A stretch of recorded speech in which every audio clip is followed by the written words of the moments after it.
इस श्राप के कारण भीष्म पितामह को जीवन भर भोगना पड़ा था कष्ट। देवी गंगा से जुड़ी है कथा। पौराणिक कथा के अनुसार हस्तिनापुर के महाराज शांतनु को एक समय गंगा बहुत प्रिय थी।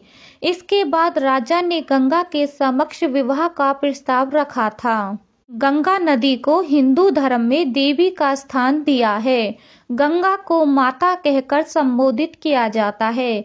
महाभारत काल की कई कहानियां प्रचलित हैं, जिनमें से एक है देवी गंगा और महाराज शांतनु का विवाह। फिर देवी गंगा द्वारा अपने बच्चों को नदी में प्रभावित करना, इसके पीछे एक खास वजह बताई गई है। देवी गंगा ने बहा दिए थे अपने पुत्र। पौराणिक कथा के अनुसार हस्तिनापुर के महाराज शांतनु को एक समय गंगा बहुत प्रिय थी। इसके बाद राजा ने गंगा के समक्ष विवाह का प्रस्ताव रखा।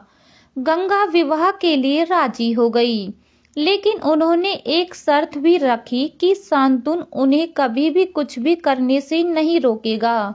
अगर उन्होंने ऐसा किया तो गंगा उन्हें हमेशा के लिए छोड़ देगी। राजा इस बात के लिए सहमत हो जाते हैं।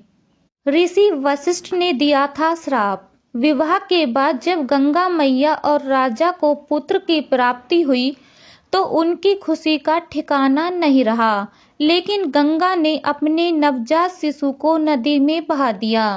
गंगा के वचन के कारण शांतनु उन्हें रोक नहीं सके।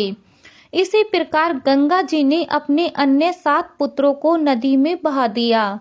जब 8वीं संतान का जन्म हुआ और गंगा जी उसे नदी में बहाने वाली थी, तब राजा शांतनु ने उन्हें रोका और इसका कारण पूछा।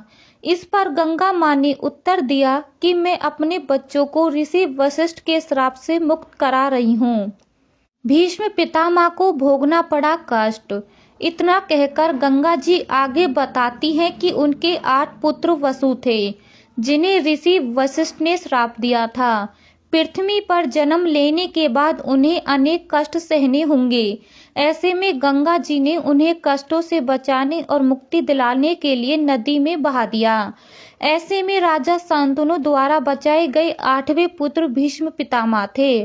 श्राप के कारण उन्हें जीवन भर कष्ट भोगना पड़ा। और अधिक जानकारी के लिए हमारे चैनल को लाइक, शेयर, सब्सक्राइब जरूर कीजिए।